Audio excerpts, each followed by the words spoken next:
Go ahead and bring the December 3rd, 2024, Big Bear Area Regional Wastewater Agency Board meeting to order. At the Herrick, the meeting is Gentlemen, please rise, place your right hand over your heart, repeat after me. I pledge allegiance to the flag of the United States of America and to the republic for which it stands, one nation, under God, indivisible, with liberty and justice for all.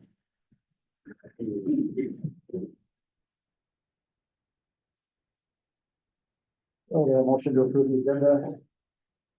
Make the motion. I'll second. A second. All. Vice Chair Herrick, Aye. Director Russo, Aye. Director Segovia, Aye. Director Walsh, Aye. and Chair Miller. Aye. Public forum, public testimony is permitted at this time only on consent calendar items. Any item on the agenda other than action items and other matters not listed on the posted agenda that are within the subject matter jurisdiction of the agency. State law prohibits the agency from taking action on any item not listed on the posted agenda. Public comment on items listed on the posted agenda will be taken at the time each item is called for discussion. Is there any, cards for public forum? Daniel Goldbranson.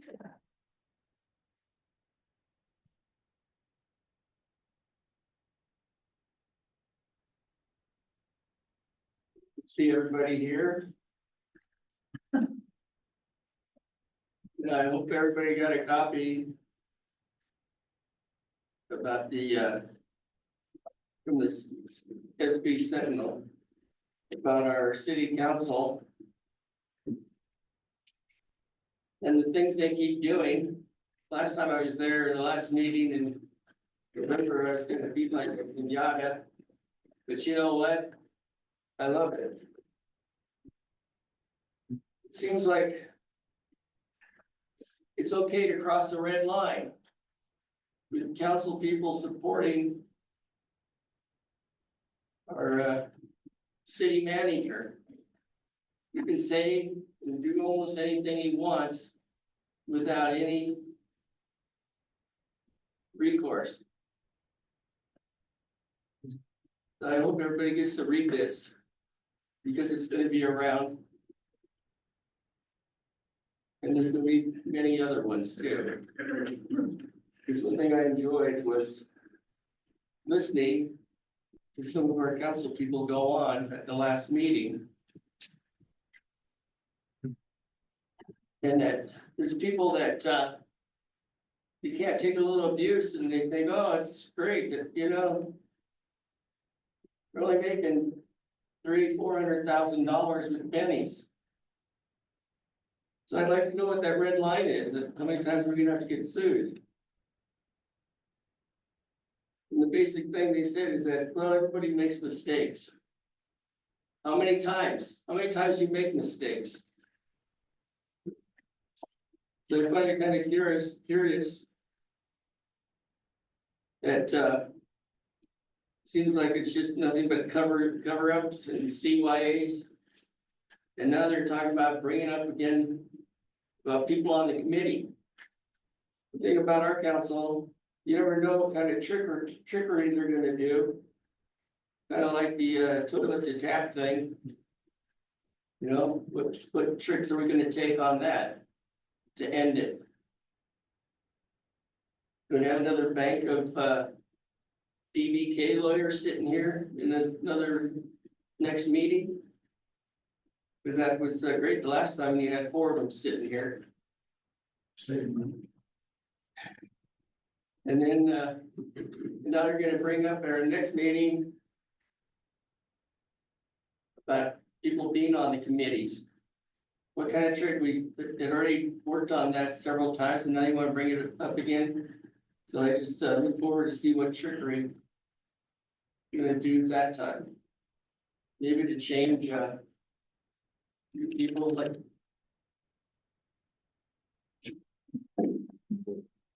Joyce.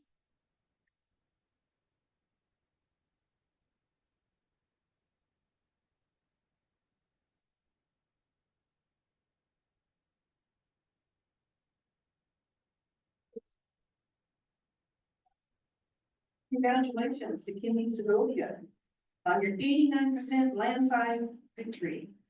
People have spoken. We want to thank you for standing up for our community. And we spread the word. And for everyone who comes against her, you need to recognize she has the community behind her. She has our support, not you. We need you to take her comments, observations during these board meetings more seriously rather than dismissing her. Because I've seen you multiple times dismiss what she has said and just ignore it. No more. One example is we're declaring the community needs to be notified about the truth of Replenish, and then we should put it to a vote. I clearly understood her. Did you? No sidestepping her influence, as I've been hearing you're trying to do.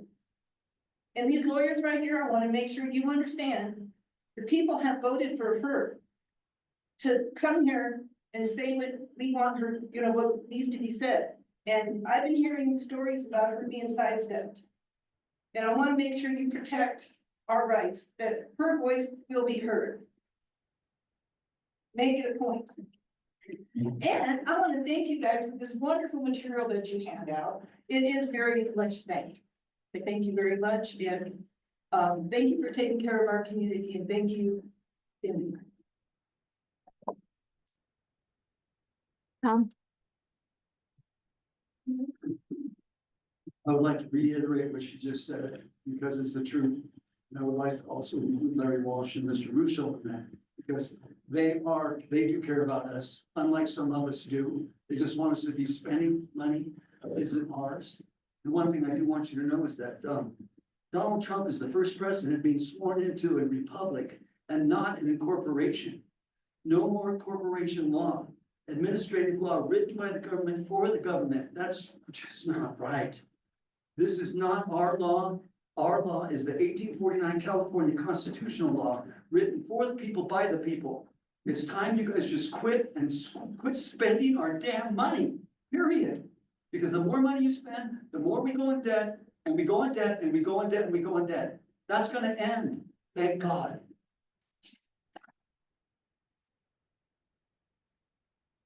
I don't have any more comment cards. Moving on to presentations. Yes, so Mr. Russo, we acknowledge Mr. Russo for reaching his 1-year anniversary on our board. Yay! Over the past year, he has participated in key decision-making process, including the annual budget, the Replenish Big Bear, adopting a CEQA guidelines, approving investment policy, the 401A plan, and the agency's proposal for Water Smart Grant application. We appreciate his participation and look forward to his continued involvement in our future. And thank you very much for your service. And I just wanted to present you with a pin.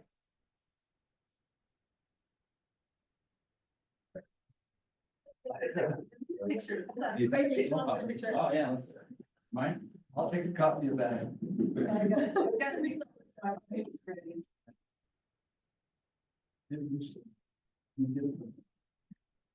All right, I can't see that. Smile, Mr. Walsh. I'm sorry, he's trying to do one of those things. Hold on. It changed to settings, and I don't know why I did that. I wanted it to take longer. For some reason, you guys have to stand there. I got it. You know, what is it? So take this, it's doing like a movie. That's how they are. Oh, and That's right. I'll get a copy of it. Yeah. Thank you, guys. She'll send it to you.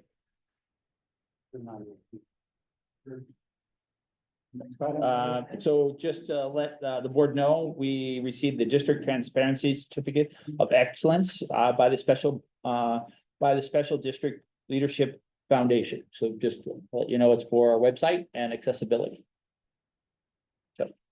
Congratulations. Who manages the web sheet? Bridget. Congratulations. Thank you. How did they find out about the website? How was the We award tell them. discovered? Yeah, we do an application process and they provide a list of items that need to be on the website. And then we prove that we've met those requirements and then we get the certificate. Correct. Correct. All right, moving on to item number 6, general management report.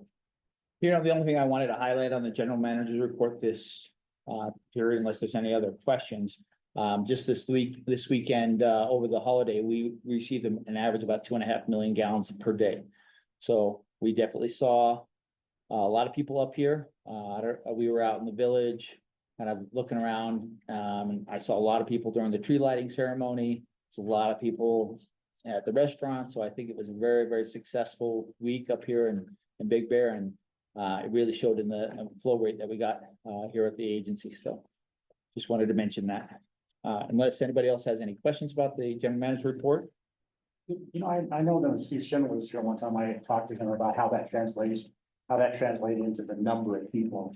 You know, off the top of your head, how that works. On average, a household brings to bar about 160 gallons per day.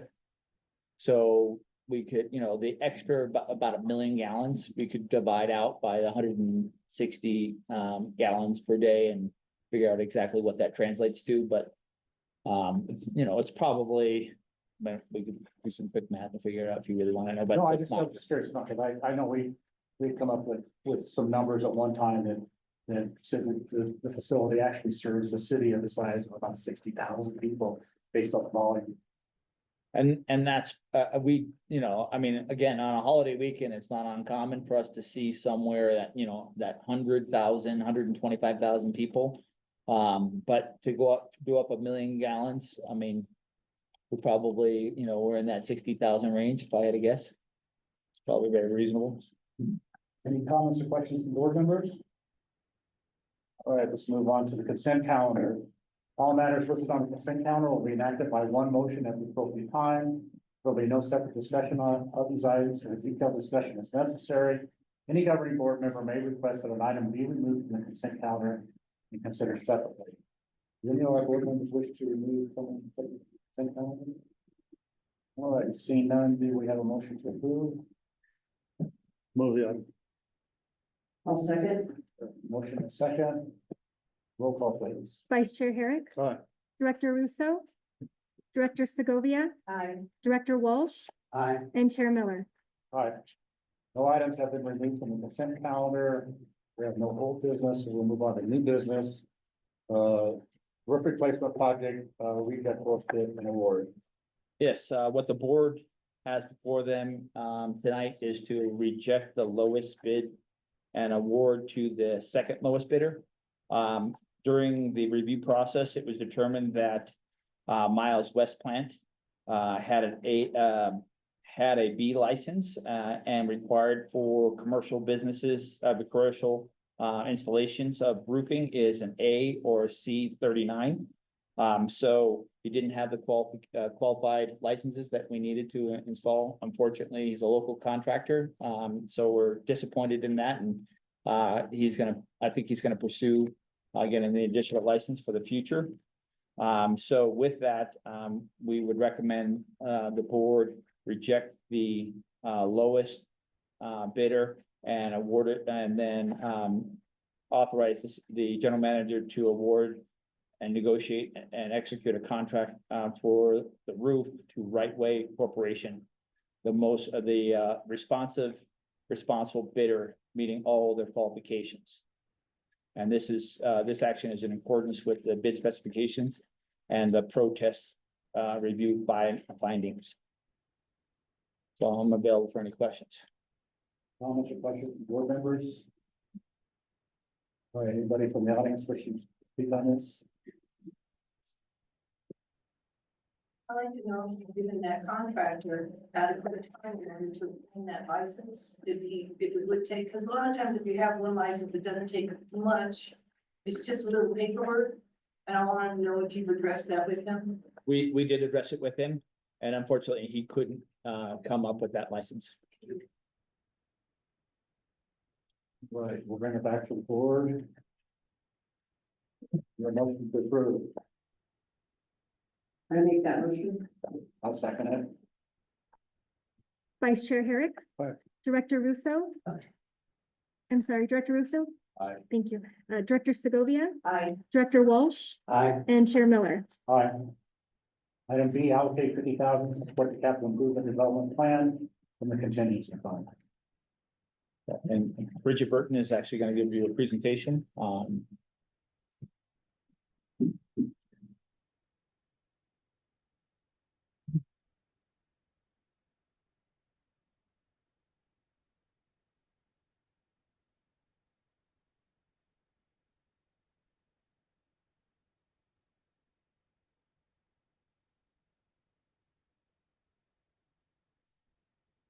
Tonight I'm going to present the budget and capital improvement plan development. Barwood, like many utilities, is facing a critical juncture with pressing needs to address amidst increasing costs. We must address our aging infrastructure while also mitigating local conditions, financial and material vulnerabilities. To that end, we can't do business tomorrow the same way that we've done it for the past decade. We believe this new approach will make us more resilient in the face of an uncertain future. So we're going to review our objectives, our achievements, challenges, and proposed improvements in methodology, and then our budget timeline. Our first objective is prioritization. We want to improve the overall condition and performance of our physical assets to meet our community needs.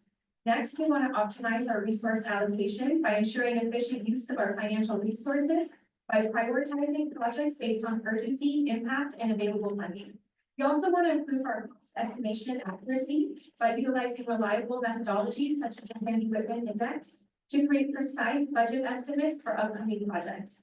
Next, we want to establish clear timelines by developing a comprehensive schedule for project implementation, ensuring timely execution and minimizing delays. That'll all lead into developing a long-term vision and creating a roadmap for future capital investments that aligns with the agency's strategic goals and priorities. Well, we've achieved a lot over the past 5 years, and we're proud of everything that we've done. These projects collectively have come in about 19% over budget, with the largest increases in 2020 of 43% and 2021 of 29%. Some of the recent challenges that we've been seeing are some post-pandemic adjustments, like extended lead times, supply chain disruptions, and that inflationary impact is not reducing as expected. We're also seeing some contractor issues with scheduling conflicts and limited bidders, which is an industry-wide issue. We've also seen increased bid prices between the budgetary hope and the bid process, and we have winter deadline pressure. Our location also limits our construction season with wildfires, snow season, and road closures, and we face higher costs due to our geographic limits on goods and labor. Our current methodologies, industry-wide for cost estimates, are not keeping pace with today's challenges. Some of the constraints that we've been seeing include permitting, local conditions, and material lead times. So currently, our process is that our project costs are based on the original construction cost or outdated quotes, and then escalated by the ENR Construction Cost Index, or CCI. This methodology has been a standard in the industry, but like other utilities, we're finding it to be unsustainable. That leaves us financially susceptible, and ultimately, it leaves our assets and our system reliability susceptible, and we can't keep up with those costs. So we're proposing that our project costs be based on engineers' estimates to reflect current economic conditions, and then those costs escalated by the Handy Whitman Index. This proposed methodology is much more proactive and comprehensive. The Handy Whitman Index tracks construction cost trends across various regions and project types, providing more reliable data for estimating future expenses. By leveraging this index, we can create more precise financial projections, allowing for better planning and allocation of resources for our capital improvement plan. The main difference between CCI and Handy Whitman is that Handy Whitman provides more detailed and nuanced approach, where CCI is just a general indicator of inflation and construction costs. Handy Whitman is considered to be more accurate and more detailed and for tailored estimates. Some other changes that we'd like to do is currently our project scope of work all the way to construction usually happens in the same fiscal year. And we'd like to break that up over multiple fiscal years and develop a preliminary scope of work earlier in the process. So instead of having a reactive approach, we'd like to have a more proactive approach. And this approach moves us towards a more reliable cost index based on construction.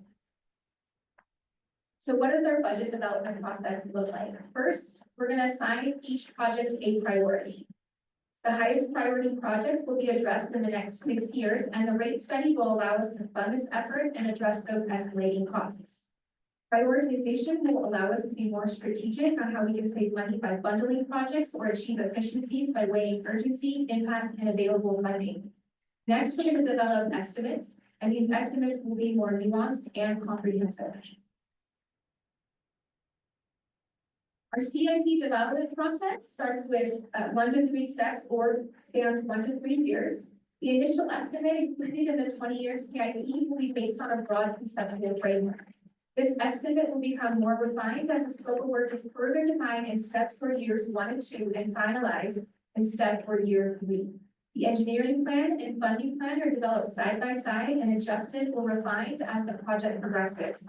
You can expect changes to both the cost estimate and the schedule as we get better information.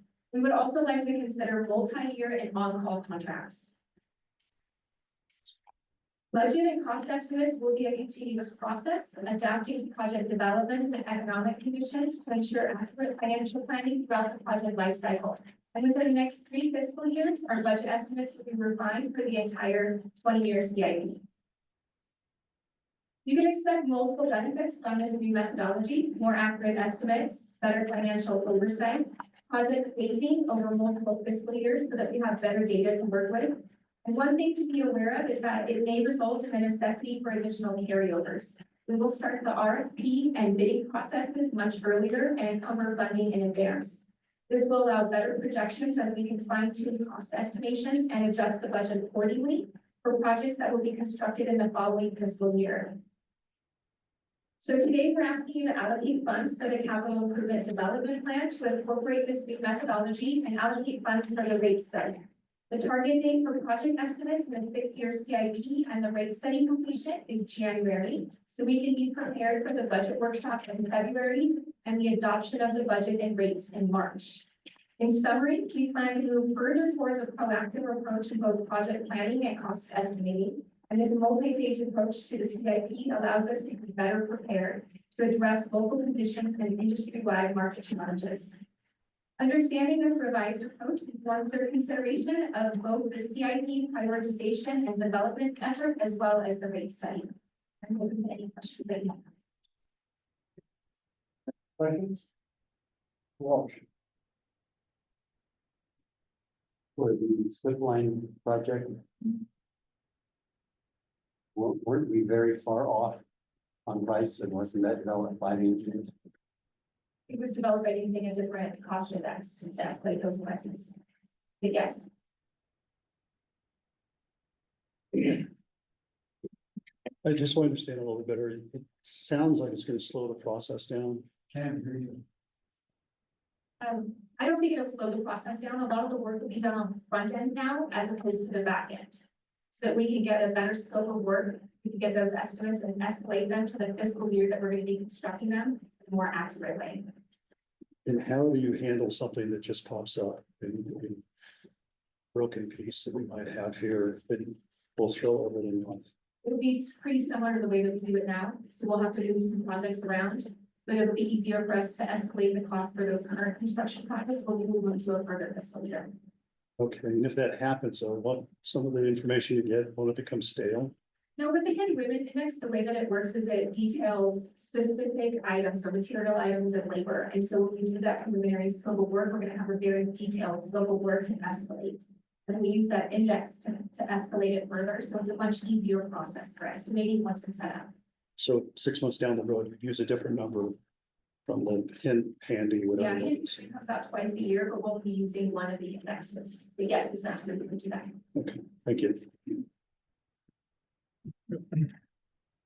Any other questions from board members?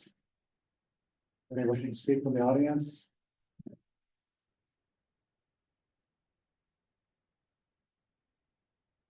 So I'm rather confused by this whole presentation, process, scope of work, construction of what. For projects, for what purpose, each phase needs to be approved. Let you plan on developing what it has been approved, what hasn't. Money for what, which project, breakdown for each project. I'm really confused. I don't, this is supposed to be proactive for changing market changes and rate studies. Sounds almost like we're like some kind of a corporate or something. I mean, I don't understand with all this, where's the details of what this is about? You're planning on increasing our taxes for what? I just wanted the details. I never mentioned increasing taxes, but this is just a new methodology for estimating our capital projects. So there's anything in the capital project improvement on plan. this, it's just- you're- There's no project in there. It's the way that we're going to be estimating and scheduling our projects. Okay, so this is just kind of like a computer, algorithms. It's a planning, it's a way of planning. What? It's a way of planning for the future. So that's what it is. It's really just a methodology on how we're going to plan capital improvements in the future. And we can talk after the meeting and I can give you more detail if you'd like. Okay. Anybody else wishing to speak? Hearing none, I'll bring it back to the board. Questions?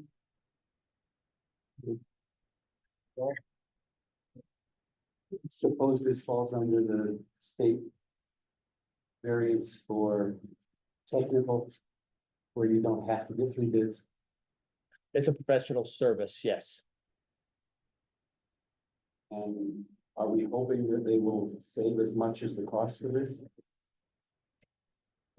Yeah, because, I mean, ultimately, when we go to bid projects, we'll know more accurately and we'll get a better reflection of exactly what what the scope of work is and the ultimate cost estimate is, and we're not having to come back to the board ask for additional funding, those kind of things. So we're cautiously, cautiously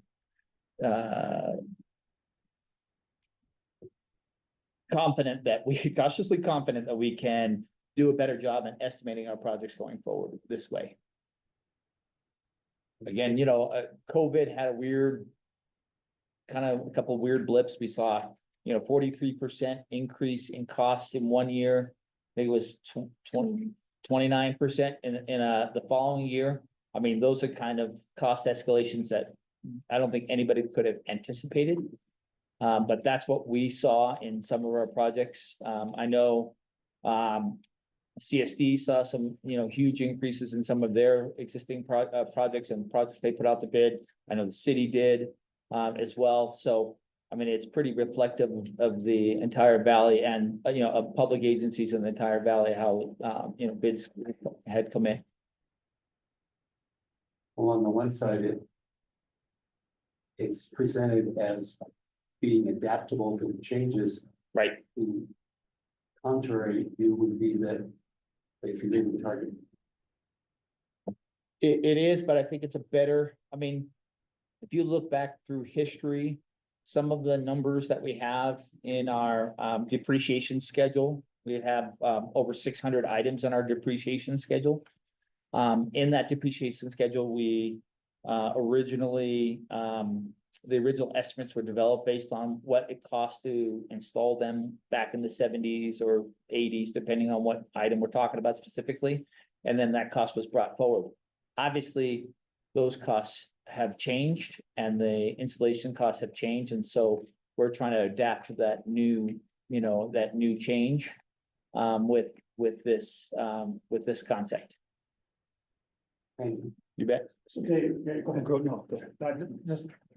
So I'm assuming that this is a computer program. They have a really detailed scope of work. And it's tied into their cost estimating of their cost of doing whatever, construction costs all the way across. And then every time there's a major change or any change, I guess you could go once a month and call them up and they could run that program again and give you an update on what the cost could be, or is it done? Well, the cost estimates that we will get are gonna be, through, from WSC would be more of an Excel spreadsheet, but those cost escalators in that, are from the index that's put out twice a year. So that index will, because there's gonna be ebbs and flows, one month it's gonna be high, next month it's gonna be low, and then they'll just take the average through that. I'm assuming that's how they would do that, but it does come out twice a year. And we can incorporate those changes into our budget as we move forward, presenting a budget to the board. So they just change it twice a year, they re-plug it back, those numbers back in, whether they're high or low, And and they they just give you a brand new. and they just give us a brand new estimate. Pretty easy.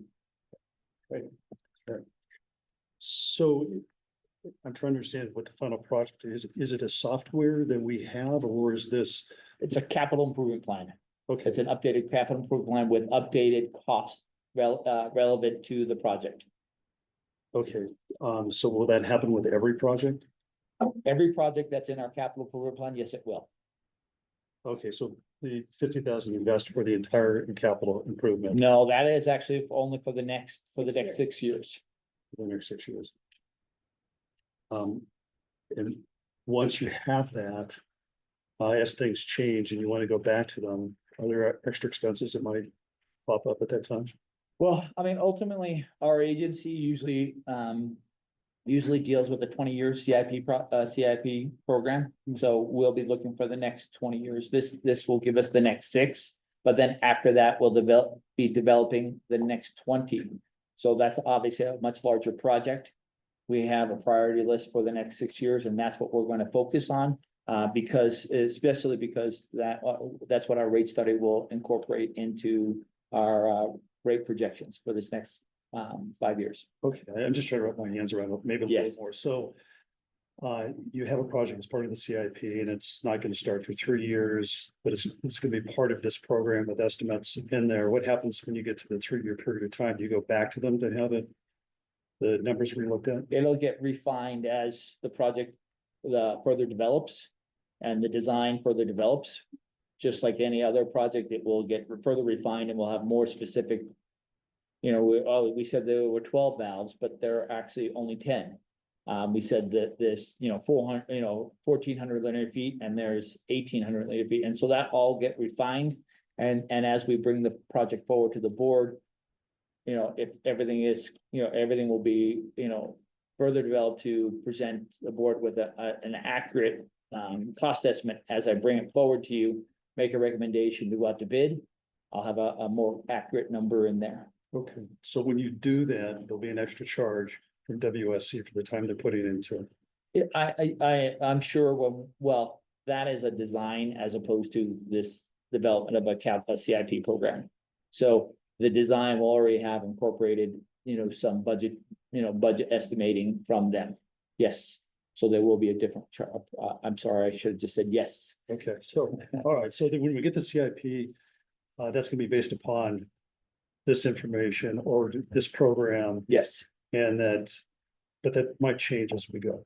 that will likely change as we go, as the project gets further refined and developed. All right, thank you. Comments, anybody have any comments? Right, I've never heard of this Andy Whitman. Sure. Index. Are there any other agencies of the Big Bear using this, do you know, or is this? Yeah, I used it for 9.5 years at Bear Valley Electric. And we used it for our rate case studies. And there are other agencies throughout California that use the same index, so very confident in it. All right, bringing this back to the board for a motion. Motion to approve. Second. That's the question. Who was the motion? Yeah. Authorize the. No, who was the motion? Okay. thank you. Also, Third second. Roll call please. Vice Chair Herrick. Aye. Director Russo. Aye. Director Segovia. I, Director Walsh. And Chair Miller. Aye. And C, appropriate for $49,784 for rate study update from the contingency fund. Okay, Yeah. that one's me. So before you is an agenda to appropriate, again, the 49,784 for rate study update from the contingency fund. An updated rate study will incorporate the change in methodology for developing a capital improvement plan and budget, as discussed in item 10B. We'll also incorporate governing board direction for Replenish Big Bear and a review and update of the current connection fees. And I'm open for any questions.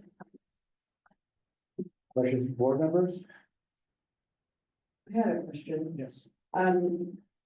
Since we're also gonna be discussing the unwinding of Replenish Big Bear, is this a little premature, doing a new rate study? Like, should we potentially wait until we see, what direction we go in?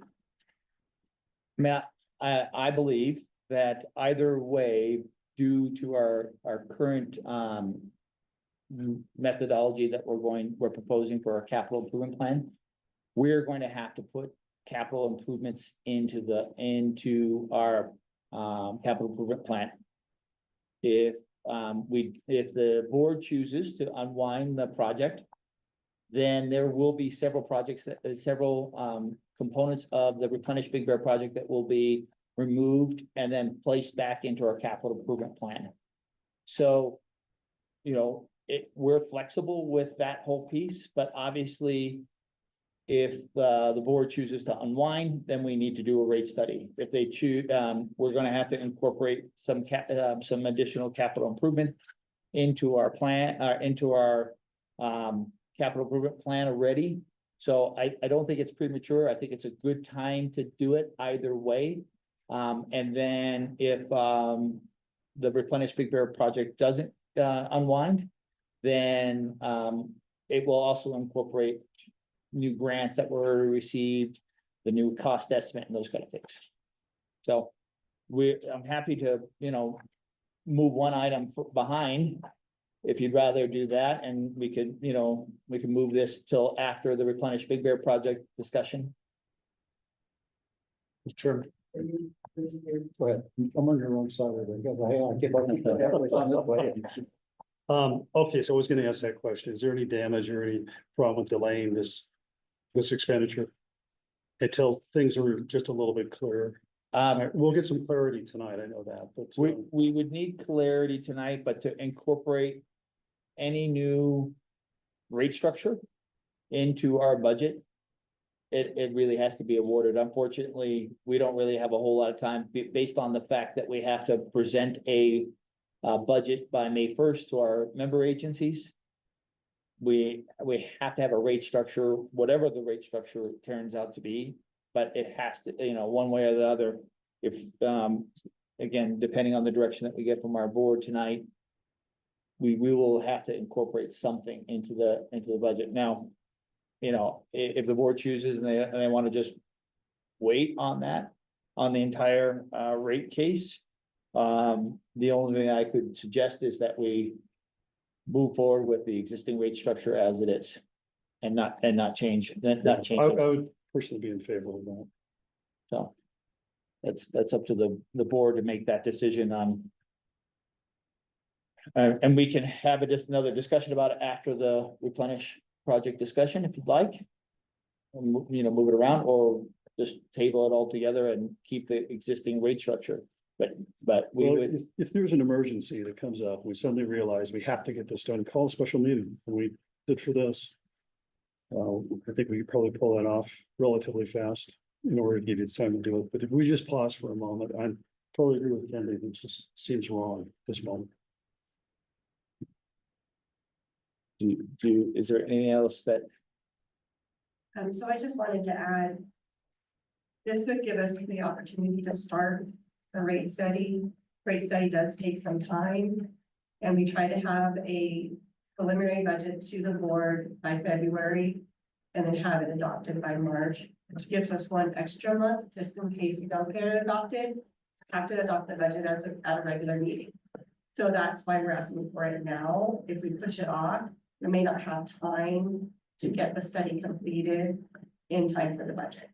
right, and so that would, yeah, and that would definitely force us to propose the exact same rate structure that we already have in place, because that's the one that's in the rate study already that's been approved by the board. Hey, what do you think is a drop dead date? You have, so, you know, Christine, what do you think is an absolute drop dead date when you have to start the study? Look at your hand. So really, we should be starting it in January. Because I need to have something I need to have it done by mid-February. I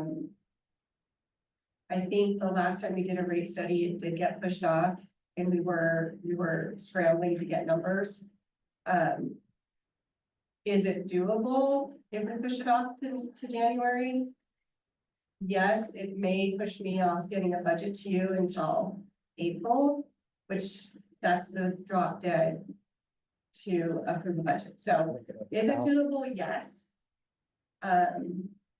Is it pushing the envelope a little bit, pushing the time, right? Could it be, if you don't mind, would it be, if, depending on the decisions they make tonight, would like having a special meeting to award a rate study in the beginning of January, would that be more helpful? That would be helpful, not having to wait till the end of Because January. that's cutting it That would really be close. So we can talk about that based on, if you want to just table this item. That would be my suggestion, to table this item until a future date. Then we can, If you need a motion for that, I'll make that motion. or do we need a motion to table an item? Yes. Second to that, I'll second that. Vice Chair Herrick, Right. Director Russo, Aye. Director Segovia, Aye. Director Walsh, Aye. and Chair Miller. aye.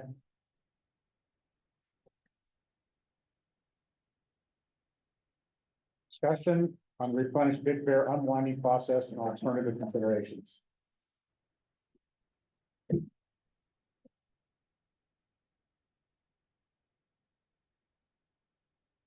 All right, well, the board, tonight I'm gonna present to the board, the replenish Big Bear. Big Bear project and some options. To consider. The objective of the presentation is to have the board discuss the project options and give us direction. We will highlight the major steps for unwinding, canceling the project. We'll go over the process of exploring some alternatives. We will go over the next steps to stay the course and complete the project. And we will review the potential impacts to BARA and its member agencies. Then we will leave it to the board to discuss and provide direction to us.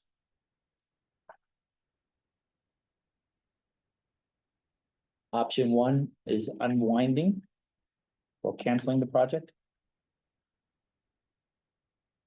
To unwind, we suggest the following steps. Notify the agencies and the stakeholders that the project's being canceled.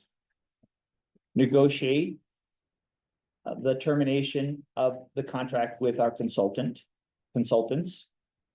Notify the grant agencies and negotiate termination agreements and grant repayment.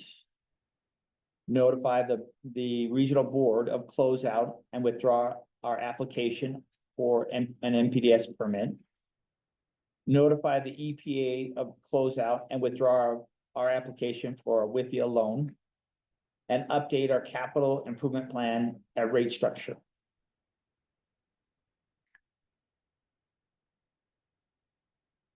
We suggest, but not required, redirect the STAG grants to a different project or projects programmed in the capital improvement plan. Certify the EIR. It is a reimbursable deliverable.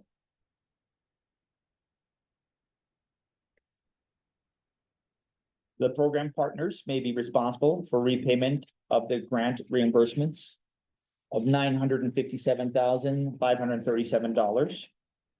We must create a grant reimbursement strategy for any shortfall. There are 2 different scenarios that have been included in the staff report. These are estimates based on the grant agreement. One represents the grants that must be repaid, and the other if we do not have to repay the grants. I'd like to note that we have not received the $1.2 million back from the state IRWM, which could change these numbers. Total $3.5 million in grants have been either reimbursed or applied for reimbursement. And there is a $3.4 million short-term financing loan that needs to be repaid. Option 2 is to evaluate potential program scope reductions and cost scenarios. The board could consider reducing redundancy in the project, reducing the size and the project and the size of the project, lessening the yield. Maybe seasonal operations, phase in implementation of the project. we would have to bring that back to the board for consideration. It would obviously have an effect on the grants. There would be some cost reductions. And the program benefits would change. Option 3 is basically staying the course of the current project. Update the 2023 financing plan to include the new grants, about $10 million in grants. The grants went from $16.9 million to $27 million. There would be a cost base, a new cost base on the, due to the piloting project.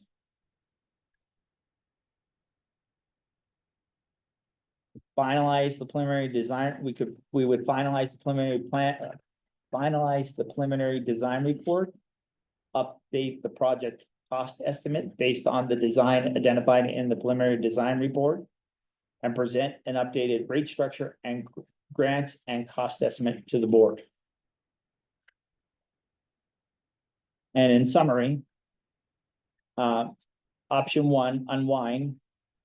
Again, redirect the state grants. That's a $2.96 million redirection.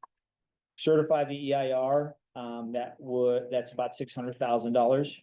And then unwind the program as described in the staff report. Option 2, we would evaluate the program's scope reduction and cost scenarios. Identify scope alternatives. Develop high-level estimates. And develop a range of impacts to this scope reduction or change in alternatives.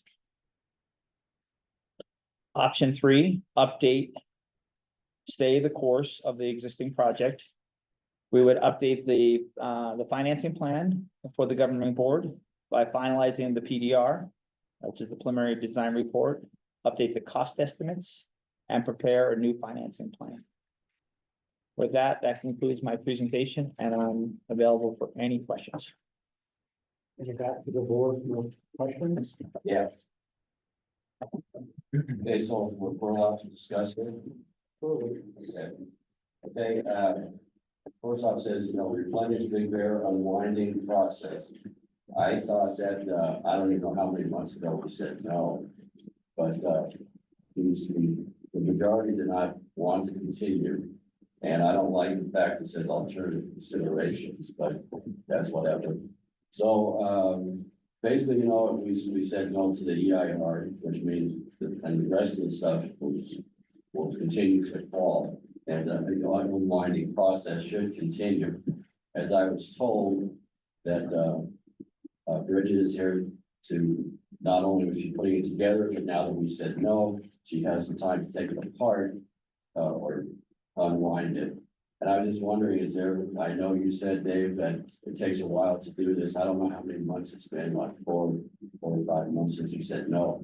Did we get any like emails or letters from these people to see if indeed they're doing anything? Because it's like starting to become a long time now that we still don't know. So obviously I will continue to want to unwind. Yeah. And I fully understand that.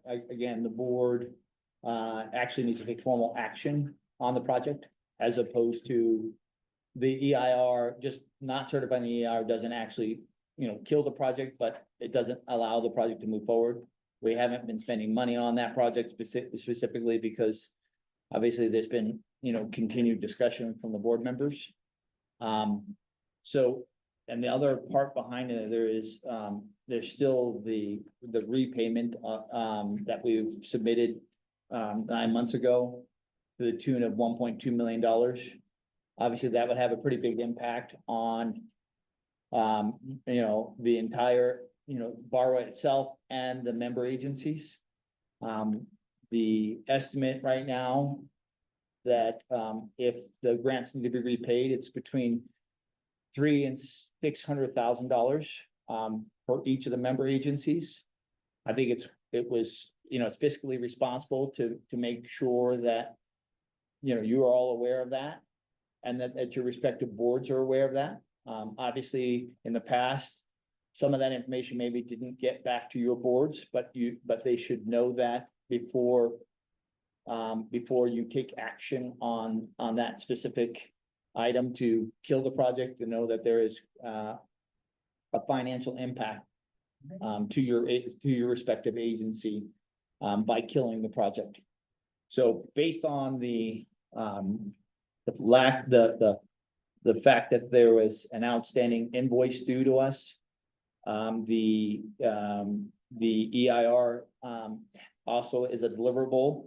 That if the board chose to adopt the EIR, it would save $600,000.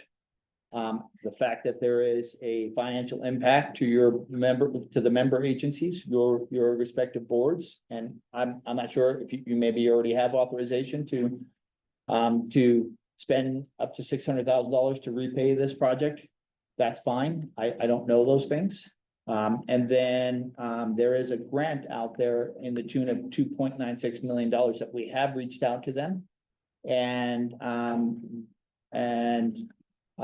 we think we have a shot at redirecting that money and not losing a $3 million grant. So those are the reasons why we're still here. We've been kind of waiting for these things to wind up. You know, we have reached out many times to SAPA, which is the agency that has helped us receive the grant money back from the state. And they have been reaching out back and forth, and they, you know, the state has replied back with it. It's, you know, there's been holidays and vacations, and we're almost there. So that's why we're here. Was that a yes that somebody replied to us? Yes. I'm sorry, I should have just got to that. So my memory on this is, when we discussed the EIR, it was not approved because there was more information requested on the brine pond. It was not discussion on whether to unwind the project or not. Is that correct? And we can bring the EIR back if we need it. The board can do that, yes.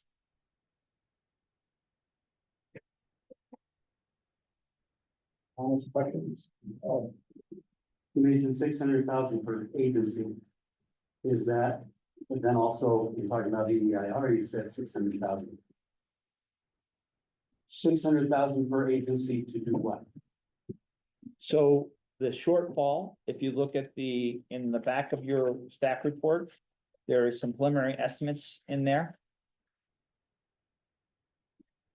Million, $7 million. The $1 million would be the shortfall if we have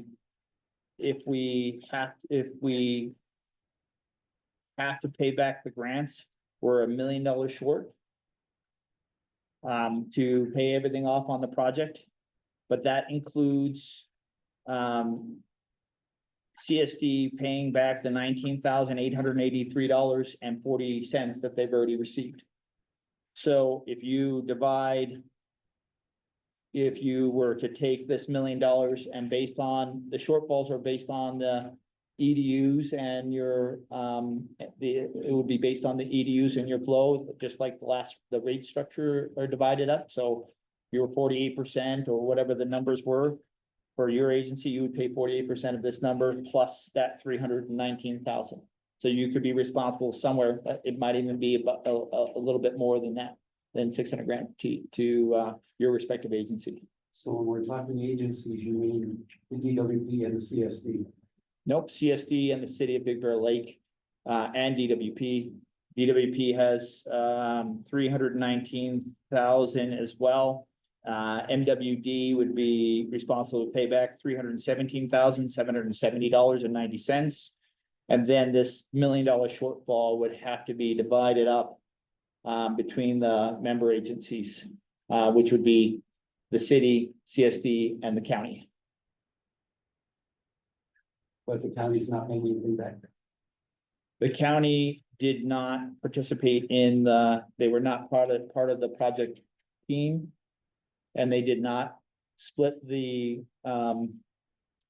original project cost with our agency. if that makes sense. I don't know if you recall, but we had an agreement that split the cost 25% with each of the respective agencies. Sure. So, as Chairman Miller mentioned, EIR non-certification, the project just can't go forward, and I understand that. But also if we don't certify it, it's fairly expensive. It's, right, that item specifically, I think I have a better chance of getting it reimbursed from the granting agencies with, and keeping that grant money if Right. we have a deliverable. Right, well, also, there, a lot of work went into that could be used for future projects as well. I'm just thinking about the ratepayers. I don't want to throw money away just because.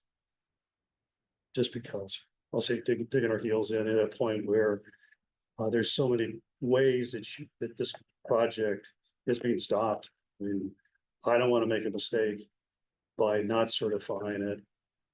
And then having to answer, oh, by the way, you just threw away whatever the amount is, $500,000 or $600,000. So, and that's obviously part of your option one for unwinding, and I think that makes the most sense. So hopefully it'll come back so that we can certify it. I thought I had remembered something too, that if you bought it to like, not just the EIR, but the project plan, you could get reimbursed for that also. Yeah, Is that I mean, correct? the project plan, the design itself is all reimbursable by the grants. So, I mean, I consider myself to be a, financially responsible person, and I think that we should be as responsible as we can.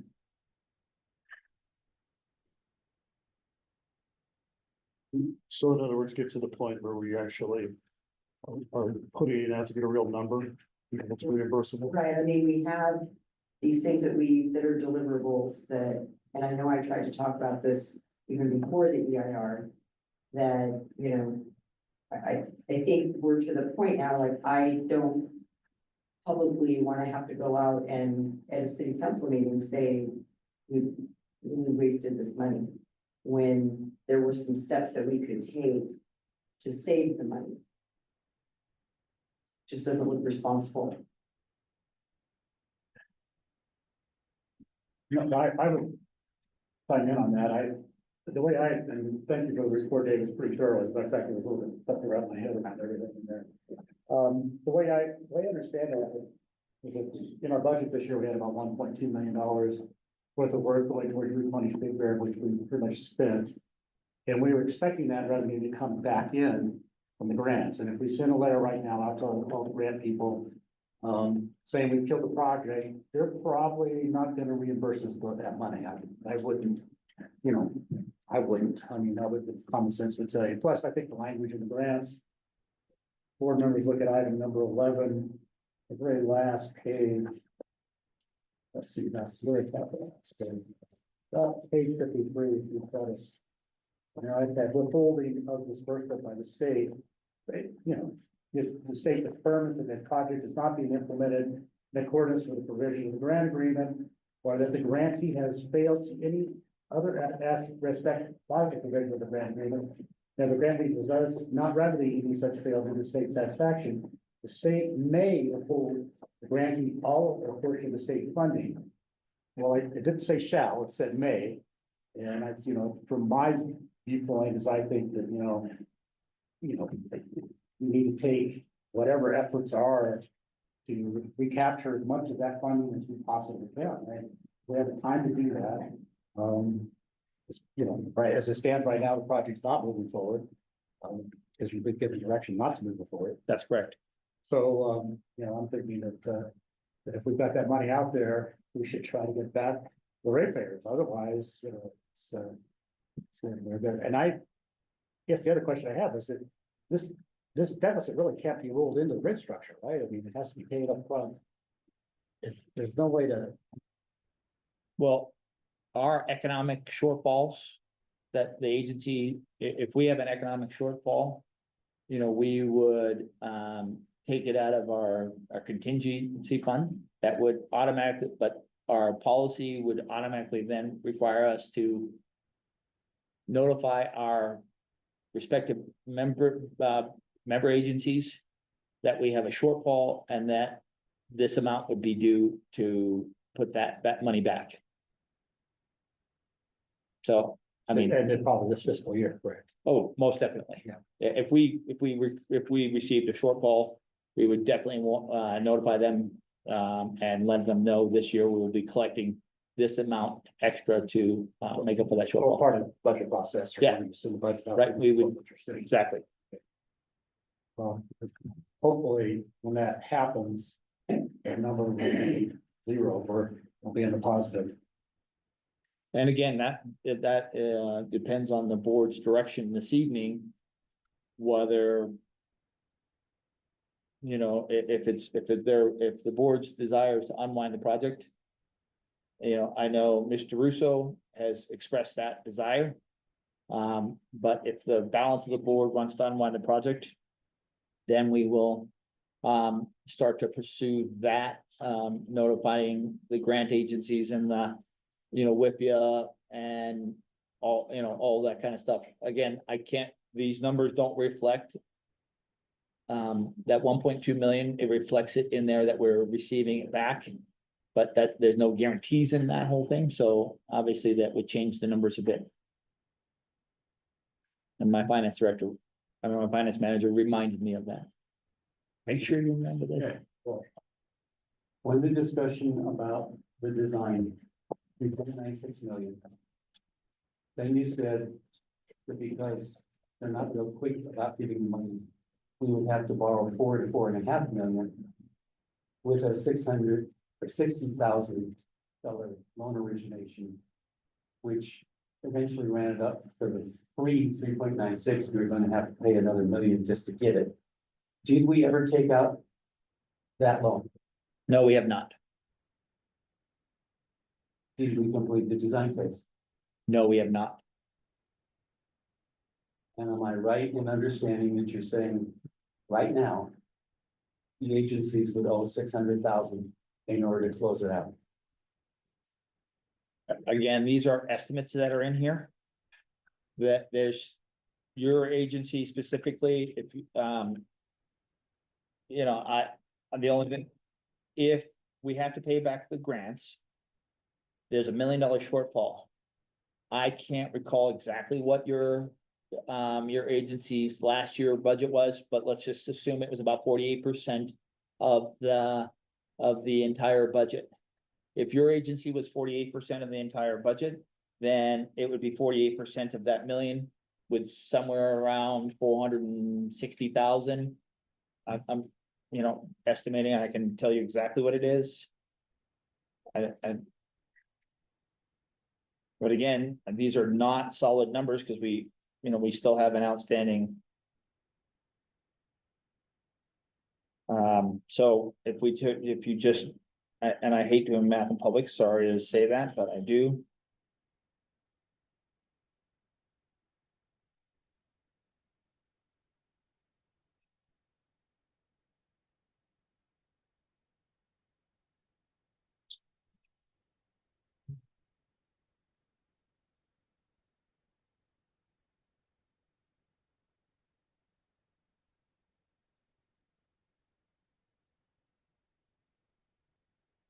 So that's 486,000.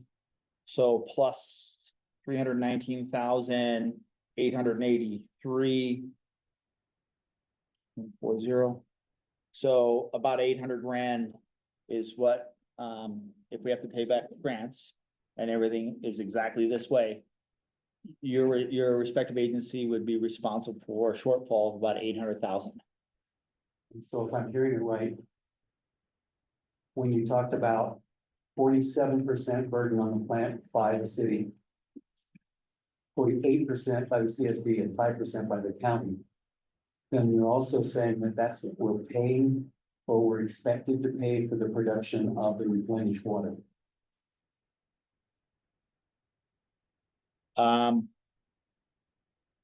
So, I mean, it's a different subject and that's a different number, but that is roughly at this point, Again, I haven't looked at the percent of flow that we were talking about, but if those are the numbers that we're talking about, you would be responsible for 48% of the replenished water.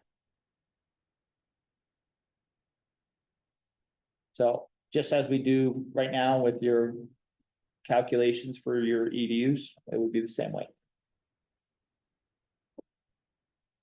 And since MWD doesn't contribute anything in EDUs, then they would be owing money back. You mentioned the 317,000. They owe, no, this is, so I'm sorry. In this, if you look at, this estimate with the $1 million, you'll find that MWD was reimbursed $317,770.90. They only are, the MOU that we put in place only makes them responsible for whatever they were reimbursed through the grants. Because eventually we reached the point at which we're talking about sending the water from the Replenish to division, at which point it was no longer yours and became the MWD's water. And then if we wanted water to send up to Sand Canyon, we would have to purchase that water from the MWD. If you wanted to take it back out of the lake, you would have to purchase that water. If you didn't want to take the water out of the lake and you wanted to peel the water off at Paradise, you would not owe MWD any amount. Mr. Chairman, we're kind of rehashing the same subject over again. Okay, hopefully we could stick to the subject, which is what the costs are. And I know you're trying to get to Larry. But what to do next? As opposed to, we've already discussed a dozen times and we decided to take the path that we're taking. So if I could ask the question, if we get to the design phase, and it's a deliverable, that is totally reimbursable, I take it. It is reimbursable, but again, there's no, if we chose not to move forward, there's no guarantee that we wouldn't have to pay that back. Okay. So we would get our grant money back. But there is no guarantee that we wouldn't have to pay that back. Okay. If we move forward with the project, on that particular part of it, there's a chance we'd be in the same boat that we're talking about right now. there is, but again, we would make the same argument that we have a deliverable. They just chose not to do, they just chose it, just like we're gonna make the argument with those other items. Okay. Next questions. No, I think I'm good for the moment. Thank you. Okay, do we have any speaker cards? Patrice?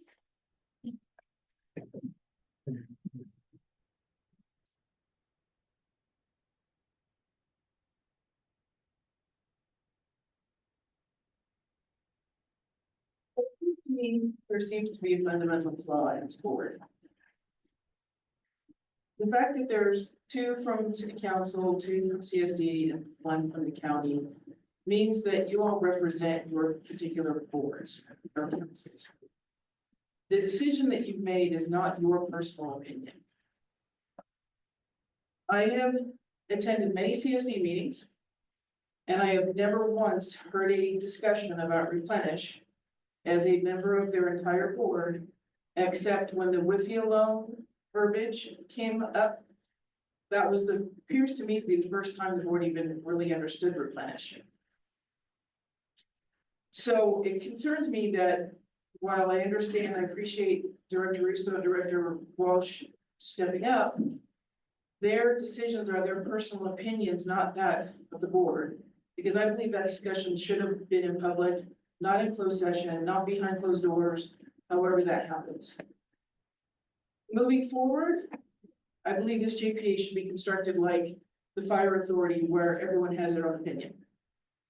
I am pleased that Councilman Putz is bringing to the city council about what the role of a representative is on the board, because it's my understanding, I have sat through a city council meeting where the majority of city council wanted this project to move forward. And I believe that's the role of the representatives of each board, is to represent their respective councils. On another note, it's very, I appreciate the where Larry is going with trying to maybe salvage the project, because so much money has been spent and it appears that some of these grants can be used in other alternatives. I think Director Walsh's biggest concern about Replenish was that CSD was not reaping any benefit, that it was all going into the lake and then going potentially to DWP. I would like to see the project reconsidered on some level, because you guys haven't really made it known that we have an aging infrastructure. So what are you gonna do? We have a 40+ pipeline and sewer treatment plant that's gonna need repair, and y'all don't have a plan. This was supposed to fix that or alleviate that. So I would like to see you continue to try to figure out how to salvage this project in some way, shape, or form, because there has been a lot of time and effort, there has been a lot of people's money spent. And finally, while I'm on that subject, I don't see in the unwinding process, you have collected $1.2 million from CSD customers already. I'm sure it's the same for Big Bear Lake. Where's that money? And if we want it back, if y'all are unwinding, you're not taking that money to pay the $800,000 that CSD is gonna owe on this project. You better figure out how to get it in your current budget, because it appears like y'all didn't think about the money before you said no. So please consider figuring out how to use this project in some capacity that pleases both sides of the coin. Try to use the existing money that's been spent. Try to take into account the aging infrastructure. And if you're going to completely unwind the project, we want our money back, and we want it back now. Thank you. Yeah. Joyce?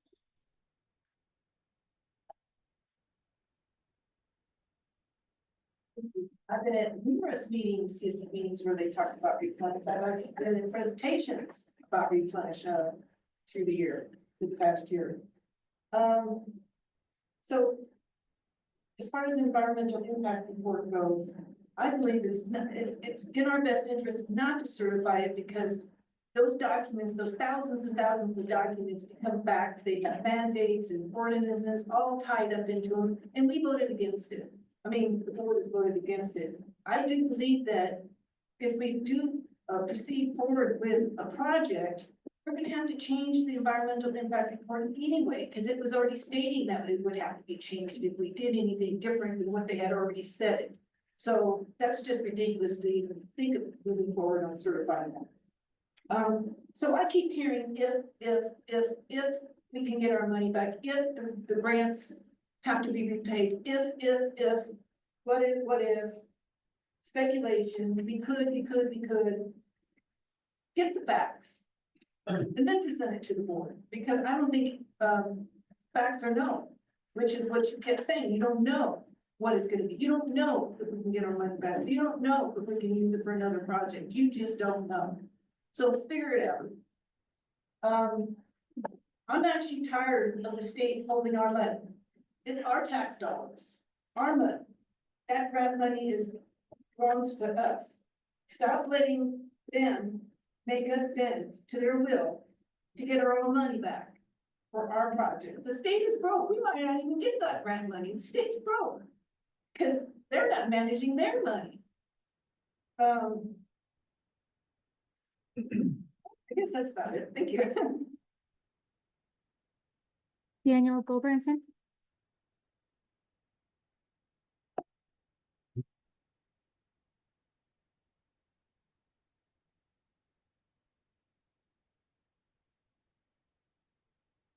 Just another one of those boondoggles. In August, I was here. I haven't been back the whole 10 years since this project started. But in August, nobody knew what equipment was going to be used, how it was going to end up with the piping, and then they said they had to have more piping to go up to Sand Canyon, so it's kind of an ongoing project forever. Now, I know our people that we have in the state of California are a bunch of idiots, and they have plenty of money because they're going to try to take out 35 million to probably hire BBK lawyers to, keep any illegals in the state. Voted to unwind.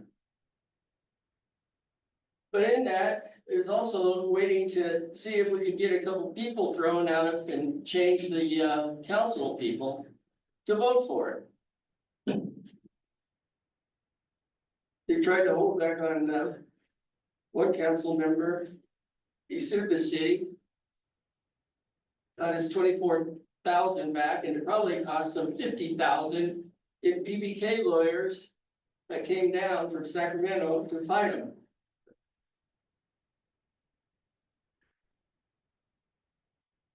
So in that August meeting, everything was up in the air. They didn't know what equipment was going to be used. Nobody knew how much it was going to cost. And I'm sure it's all COVID's fault, and now with this presidency of the inflation, who the hell knows what it's going to cost? So it's amazing to me that you've had all this time to work on these years, evidently, to work on ideas and get it together. But nobody knows what it's gonna cost. Nobody knows how much property tax, $600 a house? You know, I'm on Social Security now.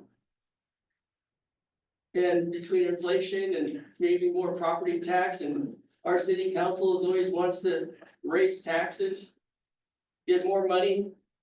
Nobody wants to cut anything. Everybody wants to just start screwing the people. You know, I was sitting here, I believe it was in August, we had a diaper load of BBK lawyers here. How much have you spent on lawyers over the year? How much of that was gonna go for lawyer fees? Trying to get it through. And other wasteful measures. When something comes up in front of our council, it just seems like a lot of trickery. They wait till the last minute, they try to push it, oh, well, we've got this, you know, we gotta get this grant, we're gonna lose it. How many times does it have to be done that way? If something needs to be done, then start it earlier. Every year it's winter, things need to get done early, not later. It takes some responsibility. Not just wait till the meeting and dump paperwork on people. You know, I get all 300, 400, 500 pages from our council. And you know what, we get like 5 people there out of 5,000, maybe. Because all it seems like is trickery, dirty deals, wait till the last minute, put people's back against the wall, and then try to make decisions. You know, I'm sorry we have an idiot state. You know, that can afford stupid projects and mandates because we got some far leftist people running this place, and it's getting worse, not better.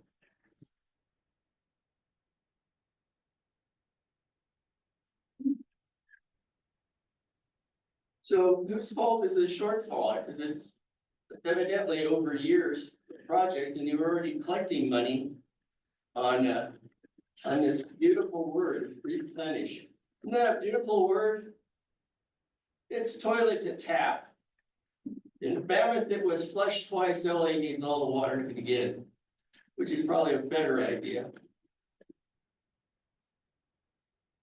So I just hope that you guys look at what kind of trickery there is, putting your backs against the wall, trying to make decisions, and basically threats. Thank you.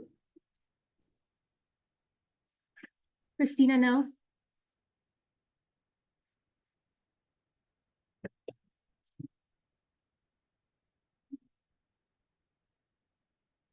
Good evening, everyone. I would like to say congratulations to Mr. Russo, Ms. Candice Segovia, and Mr. Larry Walsh again for winning another term and representing their constituents. Exactly what they are being paid to do is to represent people not a committee, not their council members. I am very grateful to have 3 people who understand that. That First Amendment applies to you when you sit up there as well. I know that Mr. Putz would like to have a different outcome for that, and that's simply because he's in favor of the project. The reason that this project has failed is because it was a crappy project. 10 years ago, you failed to ask the people of the valley what they wanted, and now you are stuck wondering what the hell you're gonna do next. You're waiting out whether or not they're gonna make Kenny get off the committee. Who's gonna be mayor for city council? We'll find out next week. And all I see is just a good old fashioned shakedown. The people who are responsible for this project, including Mr. Lawrence, I got a good idea. Why don't we take away your salary for the next few years to pay for this $600,000? Because I sure as hell didn't want this project. And neither did a large portion of the people in the valley. Otherwise, you would have just put it on the ballot. Let them vote. Cost you $35,000, and now you got 600,000 to somewhere between 1.2 million. I don't know what the number's actually going to be, because neither do you. You're a great politician. You got a good future ahead of you, because you can't get a straight answer out of you. Mr. Herrick, fortunately, I think your time is also coming to an end. Less than a year ago, I asked you why you were still sitting on this board, knowing that your house sits on a lake that is directly represented or responsible for water that's coming from this project. Well, in case you don't know, the Fair Political Practices Commission is opening an investigation. I'm well aware. Good, glad.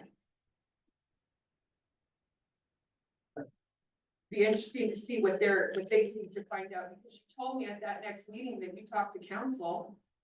And council said that you weren't in violation. That's correct. Really? That's correct. Because I talked to council and council has no record of that conversation between the council. As soon as you're done, I'll ask Mr. Ward to address. I believe you're allowed to talk to me during this. I believe that's a point of order. I'll wait till you finish, then I'll come. There are multiple issues with the environmental impact report. It wasn't just one, Mr. Miller, there were multiple. We're gonna talk about page after page of issues, the problems, the cost, all of everything. This whole project was a failure from the beginning for 10 years ago. It's a shame that the only people that are going to be punished now for this, for your bad decisions, are gonna be the taxpayers. We do want our money back. This project should not go forward, and we should have our money back. We should have had our money back 3 months ago. But again, in a good old fashioned shakedown, somebody's gotta pay, so it's gonna be all of us. Yeah. You're not gonna pass it on to the tourists who now have made our water over the weekend 1 billion gallons now that we've gotten. Nope, it's gonna be right on the backs of us, each and every one who's here. Don't mistake the fact that there isn't 20 people standing up here wanting to speak, that they've lost interest in what you're doing. They don't, and they're not going to. I hear it all the time. My phone rings 24/7. I've been out on surgery for 3 months. I had more phone calls when I was in surgery than I ever had when I worked at the Grizzly. My goal is to make sure that each individual person knows exactly what is going to be happening with this project. If you think it's a good project, then go ahead, spend the money, put it on the ballot, let the people decide, and then they're the ones who are responsible when the project fails. We have no choice now. Thank you. So if I could address that, if you could, Lord, if you could address that, because the advice came directly from BB&K and was actually expressed in the meeting from a letter that came from BB&K regarding the conflict of interest, of which Christine brought up, and I then immediately asked for a legal opinion on my conflict of interest. Right, you give advice the follow up as early as March of, whether or not there was a potential conflict.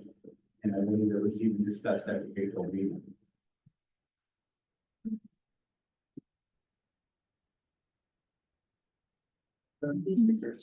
Theodore Trentman,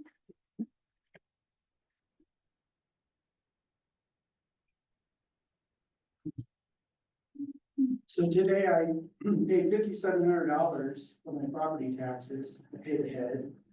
And I thought about this and I thought about why I bought up here and I'm a people person, I talk to lots of people and my experience of Replenish Big Bear was that for the last 10 years, people were excited about this. I mean, the idea of water sustainability, I mean, it's 2024. It just makes sense. And I feel like I'm in this community where people are so afraid of paying taxes about taking care of our community. I mean, this is water. This isn't bike paths or donkeys. This is water. I mean, I don't get, last night I was at a CSD meeting and the accounting firm that audited them talked about how they don't even have all the financial arrangements with the fire department. I mean, we're taking advice from these guys that don't even know how to have agreements with our fire department, and we're trusting them to make decisions about our water. I mean, it's scary. It's literally scary to know that we're not investing in our water infrastructure, where this community, a small percentage, the same people were against the hospital improving itself. I mean, these are the same people that are against water. It makes no sense. And we talked, and Kendi, I love you to death, but you ran unopposed. There was no one running against you. And what did you get? 200 votes? I mean, there's 17,000 homes up here. A lot of people are invested in here, spending a lot of money to own. It's your job and your job and your job to make sure that our investments are safe. I got a notice from the CSD that I need to be worried about my line that might have lead in it this week. It's 2024 and I'm just getting a notice. I mean, this is insane that we have to debate water sustainability. This is not about taxes. This is about your children on my block that might have some kind of cancer or something from lead in the pipes. And I'm getting a warning in the mail.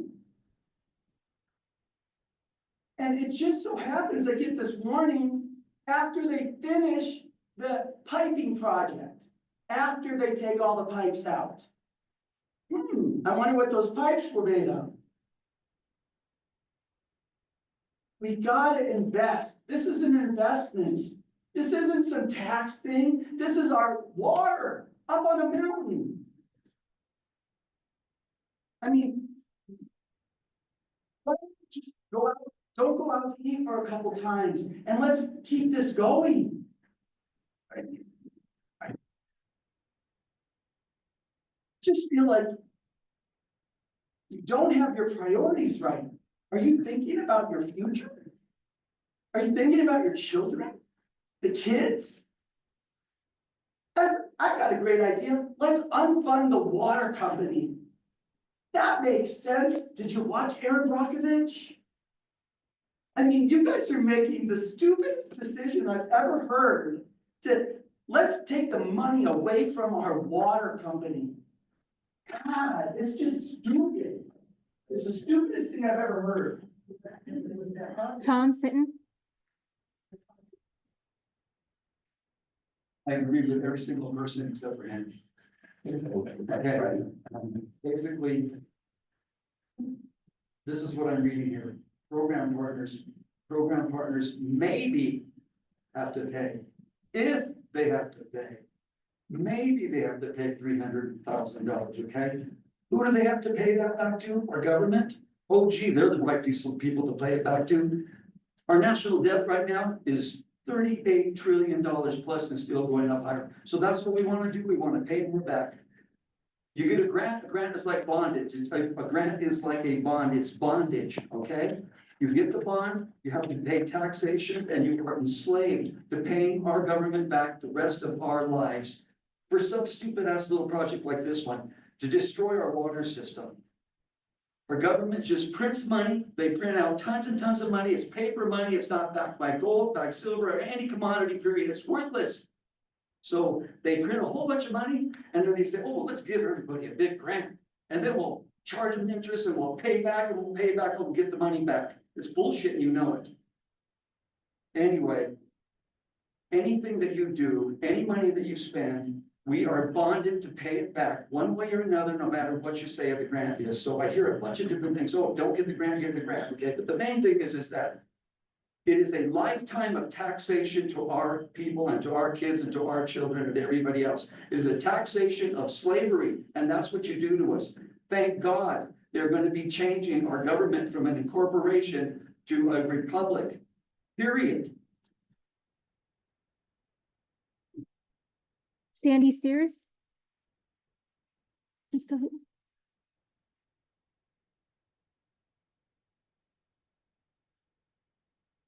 Hi, I just mostly have, I want to understand, I have some questions about the EIR and the certification. If I understood right, if you unwind it, choose to unwind the project, and I'm still in general in favor of the project overall. But last time when you didn't certify the EIR was because there were still issues with it and things that needed to be changed and updated, and if you certify, and at the same time, I understand completely about wanting to give ratepayers their money back as much as possible, I get that. But if you just certify the EIR without correcting things, can it then later just be pulled off the shelf and used as is without making those updates? So doing that just to get the money back doesn't seem like it serves the environment very well. Is there a way to finish the EIR or correct it? And then I know that's spending more money. So I know it's a rock and a hard place. I see that. I just wanted to understand, can later somebody just pull it off and go forward with the EIR that wasn't finished and continue, you know, and make the project work or make the project go along those lines without having done it correctly. That's my concern. Thank you. Sierra Orr?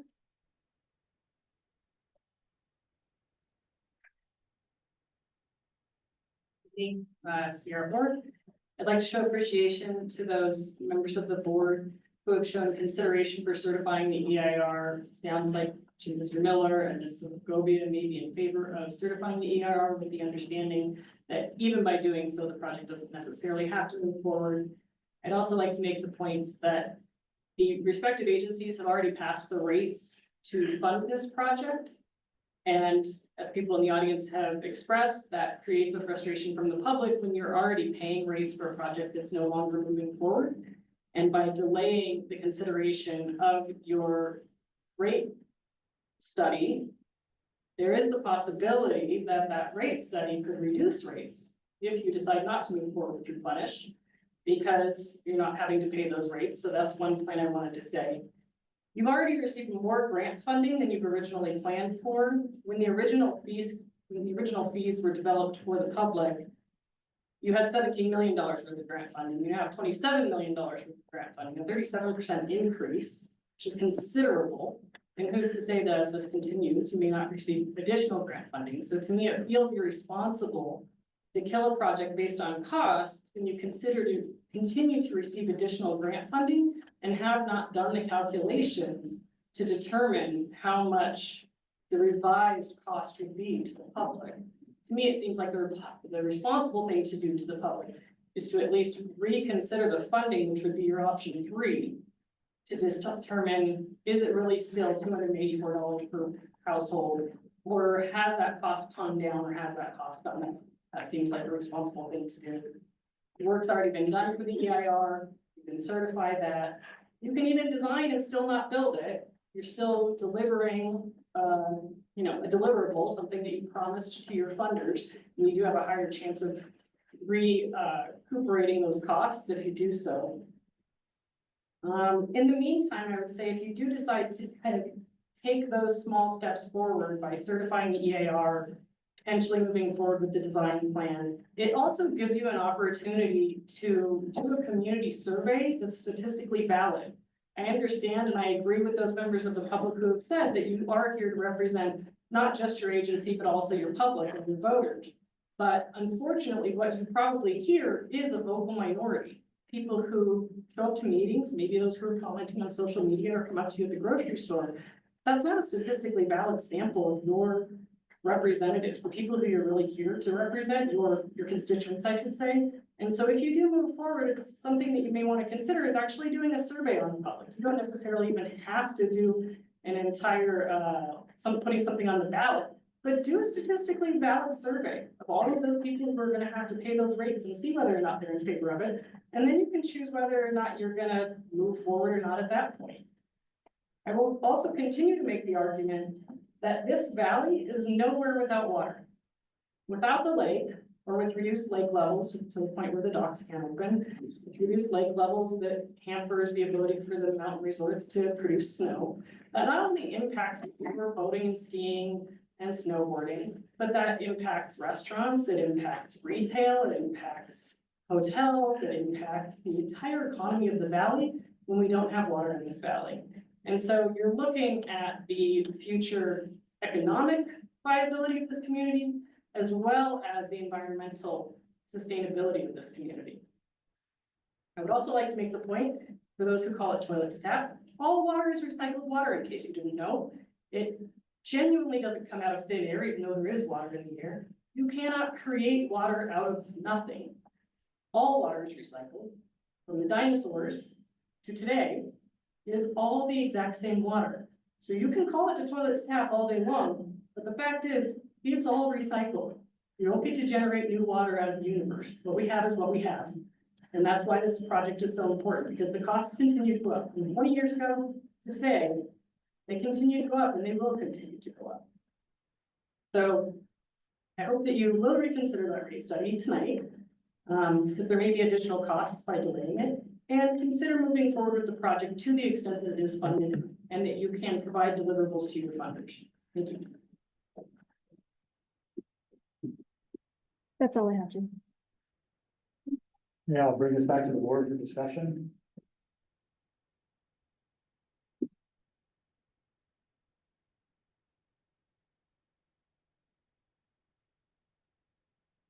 And I would like to say, just so Sandy knows, that for me, I would like to have a discussion with her about concerns with the EIR. Because I think there are things that can be overcome without spending money.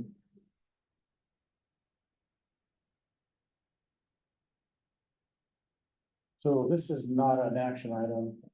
It is not. It's a discussion and hopefully the board can give us direction on, get a consensus on where the board would like to head with this. Again, we put together options. You can tear it apart, meld things together. Take option 1, take option 2, take option 3, take parts of option 1 into 3, take options 3 into 1, however you want to do it, but we definitely would need some direction, specifically because we have to provide our member agencies with a budget by May 1st. So so obviously it's a big decision for the board to make. So hopefully if there's any additional information that the board needs, happy to provide it, happy to discuss anything that about the project itself. Again, or the process of unwinding, or however the board wants to do it. Could I find out too, if we were to get to the project state of it? Yeah. And if we were so lucky to get reimbursed, that would also reduce the amount of money, right, that the partner agencies would owe potentially? So right now, the estimates that were provided to you right now of the $1 million shortfall assumes that we have to pay back the grants. Based on the grant agreement, that's what would have to happen. We obviously, if you chose to unwind the project, then we would inform that we're unwinding, but here are all the deliverables and trying to negotiate not paying back that money to the state. If we're successful, then obviously that reduces the amount that the respective boards would be responsible for. That would, also reduce it for the DWP and MWD and the city and CSD. So that would be the only way to do that. But the minute we pull that trigger, it's done. They're going to, like, Mr. Miller alluded to, if we let them know that we're not moving forward with the project, the likelihood of them paying us the $1.2 million that they have invoices for is probably low. So it definitely would change the numbers and again, these numbers are all over the place, and I wish I had, if I had that money in place, it'd be a little easier for me to speculate exactly what those numbers are. And again, we just need some direction from the board, exactly where they would like to head, and then I can bring back everything that the board would like to see, whether it's, unwind or, the IR or anything else. I'm sorry if that's a little confusing, but it does get a little confusing where we're at this project. So we just need some direction. Yeah, yes. Okay, so this is not an action item, but you want a consensus, which essentially is the same thing. I'm hearing people say that we haven't taken it back to our parent agencies, and that we should do so before making the decision tonight. CSD next meets on the 16th. City will be meeting the 11th. So far, we're not getting concrete numbers, and we're always told it's because we're waiting. So I'm wondering if there's a problem in waiting 2 weeks or until the next meeting in January. They don't want to see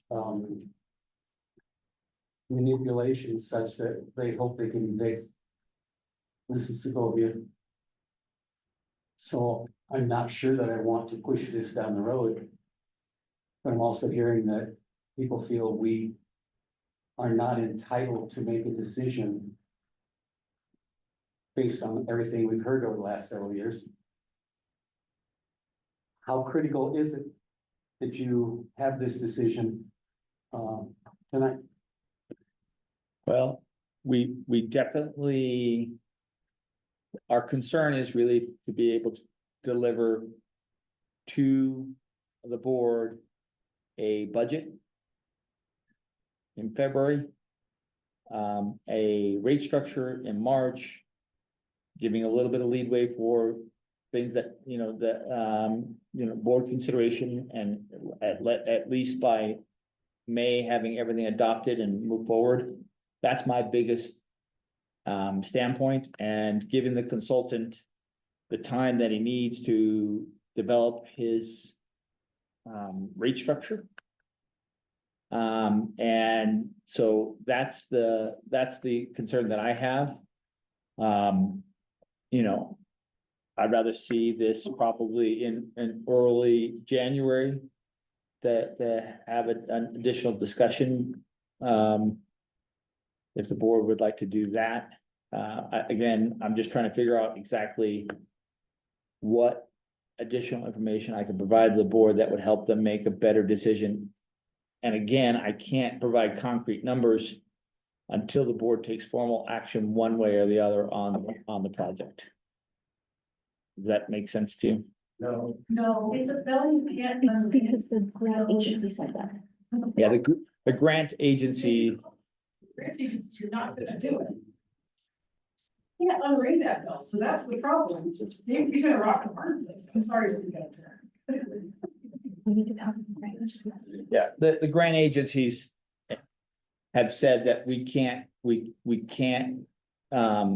unless we formally inform them that we're not moving forward with the project, that we can't, that they can't make a determination whether we'll have to pay it back or not. I can only go with what section 10 of the agreement says, of the 71-page agreement says, the state may demand repayment from the grantee for all portions and advances the state funding along with the interest at the California General Obligation Bond interest rate. At the time, the state is notified that the grantee has directed by the state and taken other action then determined necessary to protect the interest of the following conditions. And the number A is a project is not being implemented in accordance with the provisions of the grant agreement. I can only go with that. So Dave, Dave, Dave's looking for direction, so let's go down and so we can kind of wrap this up. Mr. Russo, what was your position on this? Well, like Larry was saying, we wait a month or it's been like 5-6 months anyway. I don't see where another month is gonna do, so we can go back and talk to our finance department. Okay. So either, so we can pay it off or not. I'd like to actually get her actual thing, and then in the meantime, maybe you get some sort of thing, like real numbers, so we'll know what we're talking about. Otherwise, it'll be no. I have a couple things. Sure. So as far as what we each do ourselves on these boards, the report that's gonna come out at our next meeting came out before the line fire. And we didn't have our meeting. So our attorneys opined on it that when you're on a board, you take it all in and up to and including voting your own conscience. So it's not really a consensus of, what your whole board thinks, and we will be discussing that again at the council meeting next week. Also, as far as Mr. Trentman saying that I wasn't running against somebody, I actually was, and he spent way more money than I did. But one thing that I did have the opportunity to do was talk to people in my district.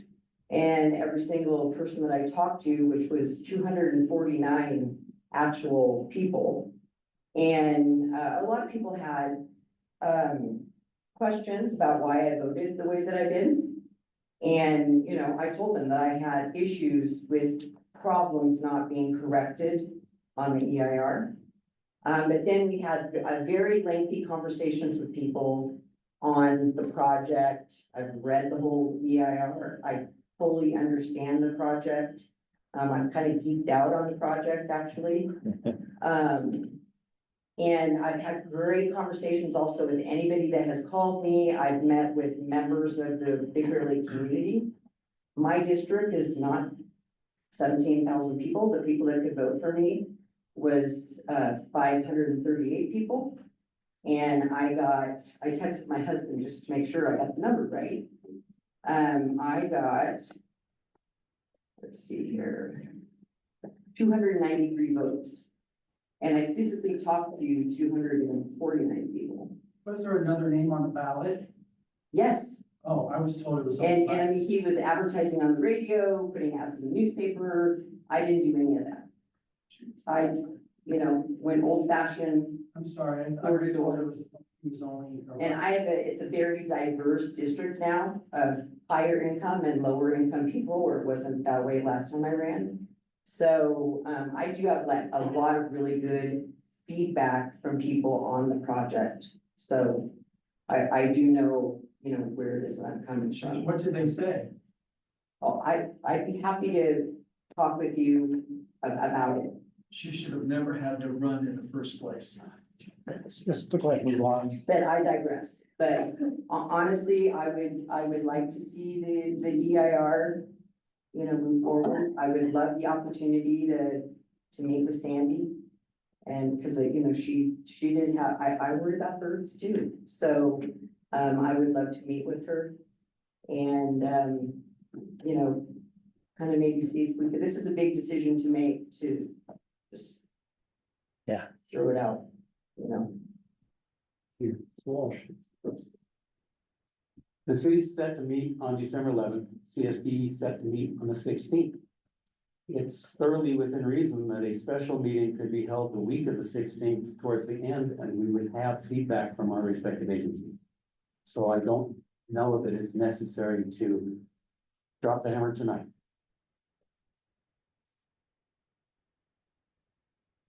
Eric?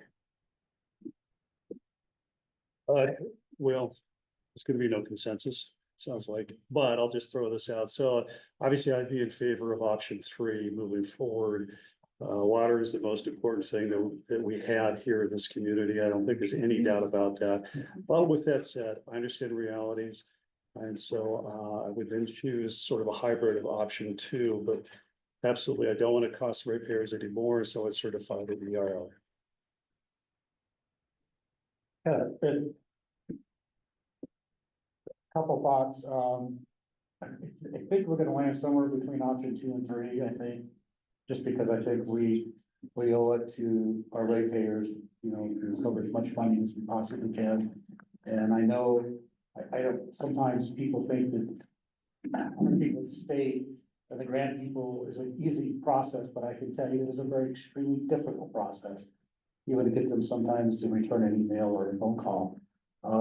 Especially after a grant is delivered, they probably don't even want to talk to us, so, because they're working on the project. So I don't want anybody to think that, that's an easy job, Mr. Lawrence to do, because as, somebody else mentioned up here, I learned years ago that the government, that the state of California is not your friend, it's your enemy.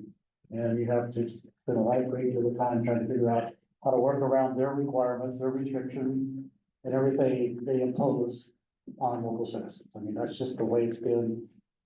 It's been that way for a long time. I do want to offer too that, I'm more than happy, Sandy and I go way back. We worked on a few GIRs together. Be more than happy to join in that conversation. See what. I think you and I had a few months ago talked about it. Right. Yeah, and so I think the EIR is an issue that can be resolved. I know Sandy's been very cooperative and working with us on that, but there were just some questions on Bryan Pond, and I think we get past that. I really do. So I'm kind of in favor of what Rick is kind of saying, a hybrid between 2 and 3, and bring this back in January and see where we land. Okay, so is that a special meeting, or do you want to have that at a regular board meeting? You're not gonna accomplish anything in the next 2 weeks. It not, right, because of the holidays and all that kind of stuff, it's gonna be very difficult to try and get anything settled. But that's, if, again, my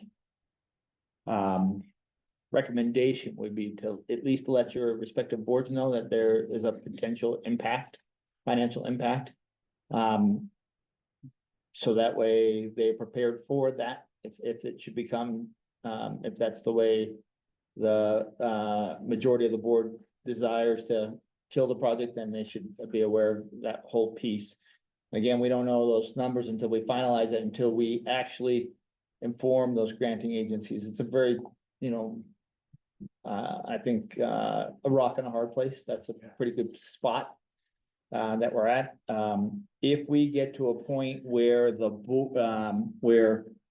we're going to bring back the EIR, I don't know if you want that in January or February, you want the EIR. If it gets to a point where the budget process has to move forward, then we likely have to just include, the project until the board takes further action. If that makes sense to you. Can I say something? Go ahead. Well, Larry said, you know, when our next meeting is, and we could do it because it's Monday. And we could always do it on a Wednesday or Thursday instead of dragging this out past the holiday. I'm busier than hell all the time, but I could certainly make time to do this like after the 16th. Was it 16th?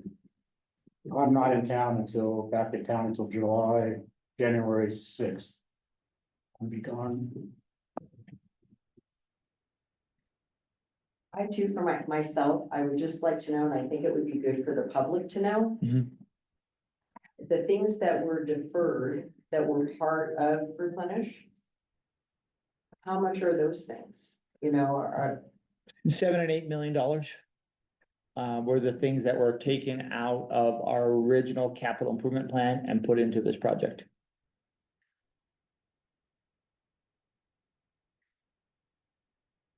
And so those two things are, you know, some advanced, basically the fine bubble diffuser.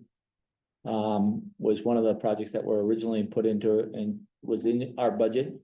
And then there is the asphalt in the entire plant, which we again chose not to do. And the asphalts along Palomino, again, we chose not to do because we were going to, there was a potential for us to be running water lines and up and down the street and all through the plants. So those are the big items that were be put back into the capital improvement plan, which we're moving forward with, and we're going to at least have those estimates in there, and whether if we want to take them back out, depending on the project status.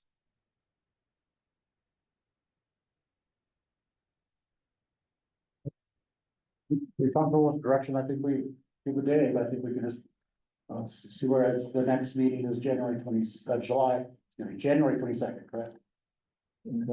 I thought that you wanted a special meeting early in January for the rate study consideration. Or you want to just do it in January? Well, 22nd, and none of us is gonna be back in the town until after the holidays, just because The way it lands. You know, I can reach out to all of you and see if you're available early. Why January. don't we just leave it for the 22nd? Yeah. It'll be all right. sorry, Christine. thanks. All right, let's go ahead and move on with comments and announcements, general manager comments, I have none. building board member comments. I think I commented enough. Ready? We don't miss it. I have it. All right. Not too long ago, we came before the CSD board and he said that he understood what the problem was, that the CSD does not understand water treatment. I'm not an engineer. We developed general manager who's an engineer. Even though he has an engineer, which our general manager says is the one who created this program. He promulgated, Mr. Lawrence is supposed to promote it. I spent most of my college years in the science wing, chemistry, biology, physics. I understand what a semi-permeable membrane is. I have listened astutely for the last 2 years because I was on the board before that, what I could read in Replenish meetings for the minutes a day. My concern is more than just the physics of water filtration. I have to look at the return on investment for my constituents. If we are going to pay for the CSD 48% of the costs, and yet we can expect to only get 7.5% of the water because that's how it works out currently, then I have to say that's not a good idea for the people of the CSD. I've had people specifically ask, if I'm making fees to the CSD, why would I consider giving water to the lake or to the city? It just seems to me that my job is to listen. It is to wade through 5,000 pages in an environmental impact report and then try to come to some reasonable decision. That's all. Walsh, Mayor. I'm done. Thank you, sir. In one of your presentations about 2 or 3 months ago, you provided a chart that showed how much water from the Big Bear Department of Water Power supplied to the CSD. You know what that number was? Percentage? I think Reggie Lamson would actually know that number better. I think it's 55%, is that? So 55% of water, residents living in the CSD, 55% of those residents receive water from the city of Big Bear Lake. Is that the right number, Reggie? I don't have the number on the top of my head, it is. It's like 50% of the city or it's 8%, and then the balance is in Sugarloaf, Urban Lake, Lake William. And Huntsville. I just want to. It's roughly, I mean, the last time, if I recall correctly, it was, I think it was in that range. And Bridget, can you look it up? She's looking it up right now. I guess my point is, this subject comes up a lot. Under the assumption that there's a sharp line of division and Yeah. it separates the two jurisdictions, and it doesn't. There's a lot of sharing that goes on, and in this particular instance, I know the whole entire community of Sugarloaf is on city water, so any water that's pulled out of Sand Canyon would most likely, benefit the residents of Sugarloaf. So I want to clarify that, because people think that 100% of water in the CSD comes from their sources. It's not. And just to reiterate, I mean, CSD is entitled to 100% of the water that they put into the system. So it's not 7%, they can do whatever they want with it, but they're entitled to 100%. That's all I have. I just wanted to clarify that point. Seeing no more comments, I'll adjourn the meeting.